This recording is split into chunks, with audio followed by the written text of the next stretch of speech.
ആയിഷ റളിയല്ലാഹു തആല അൻഹയെ എറിഞ്ഞു കൊല്ലാൻ പറയുമ്പോ പടച്ച റബ്ബേ സ്വഹാബികൾ അവിടെ നിന്ന് ഏറ് തുടങ്ങി, സ്വഹാബികളെ കല്ലെടുത്തെറിയാൻ തുടങ്ങി. ആയിഷ റളിയല്ലാഹു തആല വേദന സഹിക്കാൻ കഴിയാതെ ഓടുകയാ. തങ്ങളെ വേദന സഹിക്കാൻ കഴിയാതെ ഓടി രക്ഷപ്പെടുകയാണ്. പടച്ചവരെ സ്വഹാബികൾ വന്ന് പറഞ്ഞു, യാ റസൂലല്ലാഹ്, ആയിഷ ഓടി രക്ഷപ്പെട്ടു നബിയേ.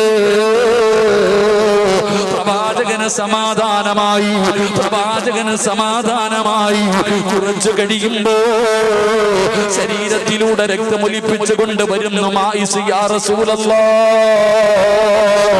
അറിയാതെ ഓടിപ്പോയതാ നബിയേ. ശരീരം വേദനിച്ചപ്പോ ഓടിയതാണ് നബിയേ. ഒരു കുഴി കുത്തിയിട്ട് ആ കുഴിക്കകത്തി എന്നെ ഇറക്കി നിർത്തിയിട്ട് എറിയാ പറ നബിയേ. ഓടണമെന്ന് വിചാരിച്ചാൽ എന്നെ കൊണ്ട് കഴിയില്ലല്ലോ. ചെറുപ്പക്കാരാ, എന്തുകൊണ്ടാണ് ഈ ശിക്ഷ ഏറ്റുവാങ്ങാനുള്ള കാരണമെന്തെന്നറിയോ? ഇവിടെ വെച്ച് അതിന്റെ ശിക്ഷ ഏറ്റുവാങ്ങിക്കഴിഞ്ഞാൽ നാളെ പടച്ച റബ്ബിന്റെ മുന്നിൽ രക്ഷപ്പെടാൻ കഴിയുമല്ലോ.